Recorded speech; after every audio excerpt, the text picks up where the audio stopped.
We're doing a full 1-year owner's review on this 2021 Mustang Mach 1 after 10,000 miles. It's my personal vehicle. I bought it with 300 miles on it. I've put 10,000 miles on it so far. I'm going to tell you everything that's gone right, everything that's gone wrong, do a full review after 1 year. Let's dive right in. All right, guys, let's just do a quick walk around of the 2021 Mustang Mach 1 with the handling package. As you can see, it does have the handling package. So this is the S550 platform. They are starting a new platform for 2024 called the S650. So this was kind of the end of the life cycle of the S550. It started in 2015, which I bought a new 2015 Mustang GT. And then it went all the way up to 2023. But this is the variant called the Mach 1. Now it has a 480 horsepower naturally aspirated V8. It used the GT350 throttle body and intake, and it used parts from the GT350 for the suspension and parts from the GT500 as well to make it this kind of ultimate Mustang GT that they called the Mach 1. So walking around the vehicle, you see the Mach 1 badging on the fender there. You see different wheels and tires. You see the vinyl on the hood. It even says Mach 1 on the hood. You see these specific Mach 1. You know, it looks like where you can punch them out and put your own fog lights in there. Now, if you look closely on each grille, this specific vehicle has a 10-quart system, and it has an oil cooler on one side, has a trans cooler in the other. And it is made for road racing. So they use the GT350R and GT500, everything they learned from those vehicles to add downforce on the front and the rear. So that's specific to the handling package, that lip. So is the fender trim, so is the wheels and tires, so is the adjustable camber plates, so is the gurney flap on the wing and the wing. You'll have some different rear spats. They all came with a rear differential cooler. It wasn't just unique to the Mach 1 handling package. The differential cooler is in there. They use an under tray belly pan to shoot the air through the rear diffuser. This is your removable gurney flap. So if you would like better miles per gallon, you can remove that.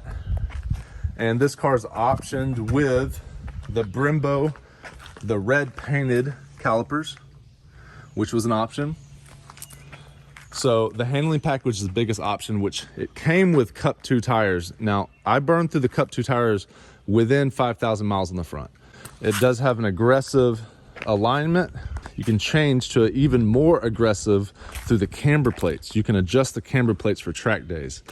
So that's the exterior of the vehicle. It's beautiful. It has extra vinyl on the bottom there. And it's just all around one of the best S550s in my opinion. I just love the looks of this vehicle. Let's use the remote start and just get it to start up so you can hear it. This is not a cold start because I was driving it, but nonetheless one of the cool features.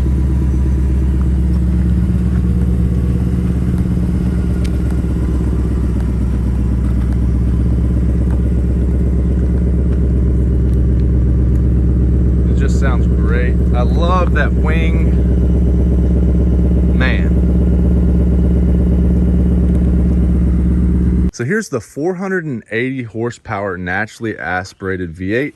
As you can see, this is the GT350 intake manifold, throttle body, intake tube, and air filter, which is sealed up tight against the hood. And it looks to be pretty dirty. It needs to be cleaned out and changed. And this thing makes great power.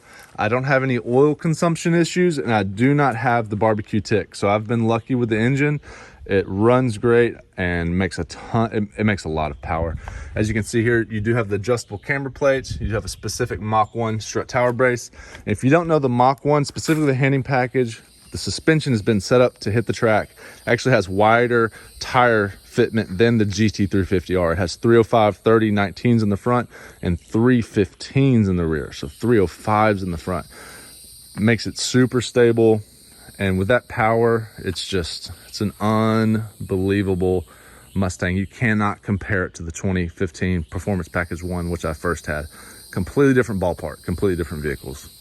I love both of those cars, but once you get behind one of these, it's just a total game changer. The suspension, the engine, and everything they've done to this to make it a full package car. If you haven't driven one, go drive one. All right, let's hop inside and check out the interior. All you're gonna have to do is just, if you have the key in your pocket, put your hand there, it's gonna unlock it for you. Stepping in, you see the Mach 1 here on the door sill, and you've got some premium trim ascents on the door. And if you haven't noticed, this car was optioned with the beautiful and comfortable Recaros. You do notice that you have oil pressure and then vacuum. And then on the dash, you have a beautiful Mach 1 with the chassis code. So you know it's unique and specific for you. This Mach 1 was optioned with the 10-speed automatic, which I was curious to try and I really enjoy it. Put your foot on the brake, press the start button. A nice Mach 1 display. And this thing is beautiful at night with the interior lights. And there's lots of stuff you can do from the steering wheel. If you press the pony button, you can go up and adjust the exhaust. There's quiet, all the way to track.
And then those settings are actually also adjustable through the mode. So we're gonna go up to Sport Plus, and the exhaust and the suspension and the steering will go to the S Plus settings. As you can see, the dash changed as well. And if you want to go to track, you'll get a track dash display. And if you wanted to see the gauges, you'd press the pony button and go down to gauges. And then you would see your gauges here in the dash. So you have a rear differential temperature, transmission temperature, and engine temperature.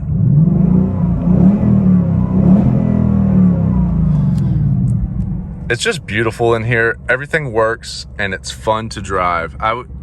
The biggest thing about this vehicle is it looks good, it drives good, and it sounds good. It just wins all the way around. It checks all the boxes. It drives good, looks good, and sounds good. Sounding good, looking good, and driving good. If you can knock those three boxes and it's comfortable and has all the creature comforts of a modern vehicle,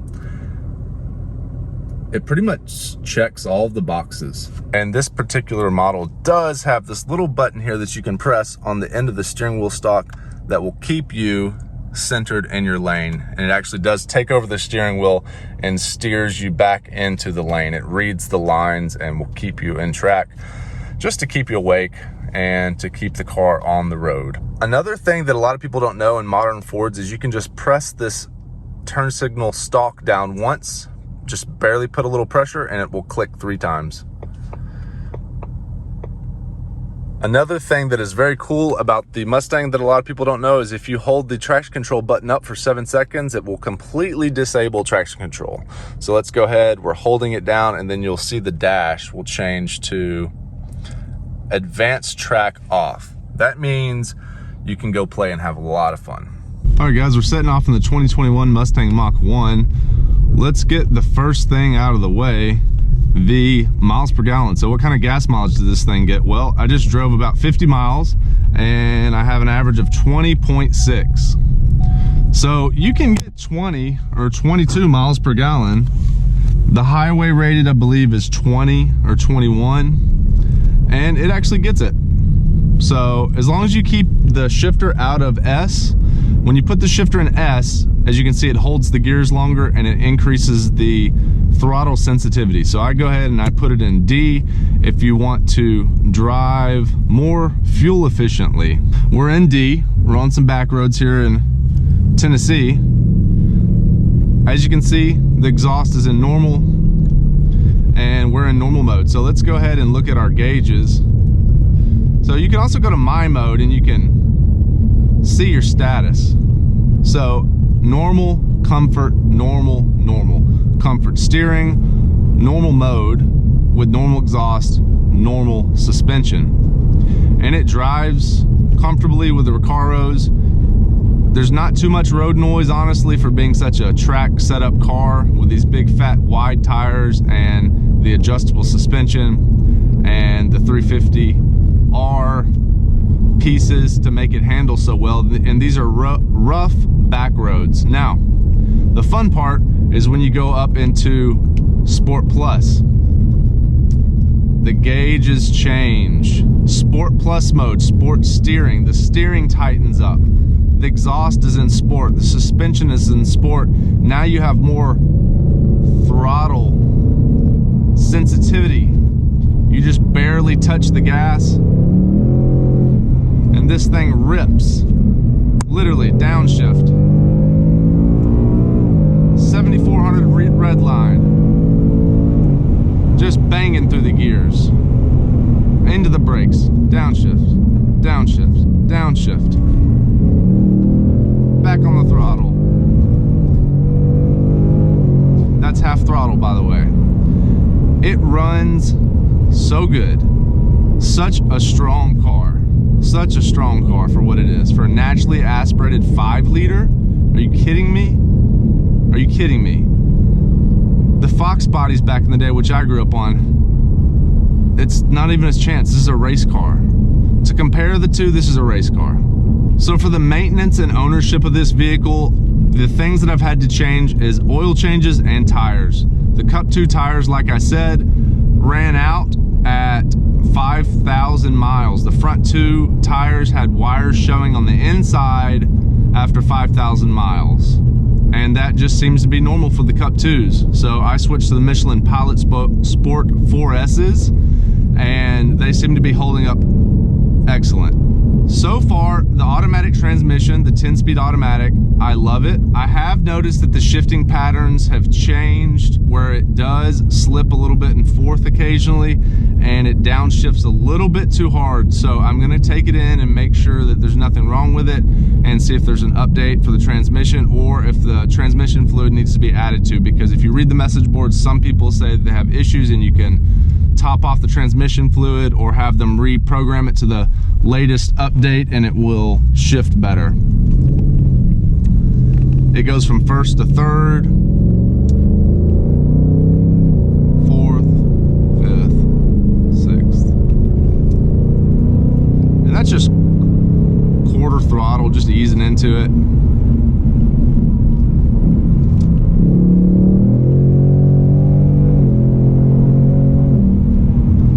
If you hit the brakes, it goes ahead and downshifts for you. It's just really good, man. It's just really, really good. Hit the brakes. Over the hump. What a pleasure to drive. So for the ownership and maintenance, I've basically just had to change the tires to the Michelin Pilot Sport 4S's, which is what you want on here if it's going to be a daily driver. You do lose a little rigidity in the sidewall.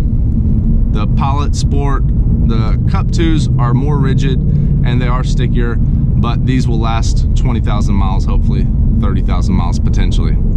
Like I said, this thing has been reliable. I've had no issues out of it aside from the fender trim was not installed, and if you just bought a Mach 1 with a handling package and you don't have the front fender trim, then you can call Ford and figure out the part number and the shipping number and figure out where your fender trim was shipped to, because it went to the Ford parts department and they did not install it for you. So you can just call Ford, parts, Ford Performance, and then they will give you the part number to go find your fender trim. This car is all stock. I haven't modified it. I don't plan to. It runs, drives, looks good how it is. I think these Mach 1s will hold their value decently. It's not a Heritage Edition track package GT500, which are more rare. It's not a GT350R, which is a bit more rare. It's a Mach 1 with a handling package. Now, with the Recaro seats and the certain options, maybe it makes it more rare and hold the resale a bit more. I think so. But I didn't buy it for resale. You don't buy Mustangs to hold value in resale. You do that with other things. Cars are made to be driven, and that's why I bought this car, for the channel and to have fun and to make content while I'm doing it for you guys, and that's what I'm doing. So, you know, that's the best part about this car, is that I bought it to have fun with it, and that's what we're gonna do. We're gonna have some fun. Let's torque it up just a little.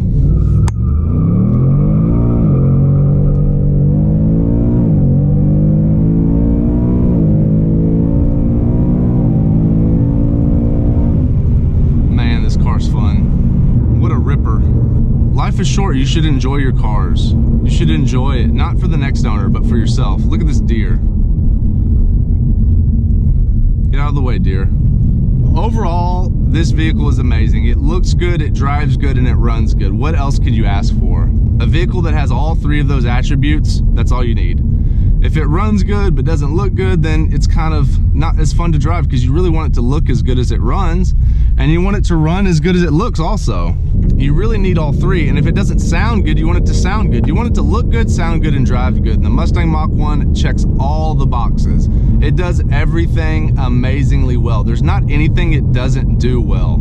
Thanks for watching, guys. If you have any specific questions about this Mustang or a Mustang you're looking to purchase, or Land Cruisers, send me a message over on Instagram and I'll get back to you as fast as I can. Thanks for watching. Be sure to subscribe if you'd like to stay updated with the latest Mustang and automotive news. I'll catch you in the next video.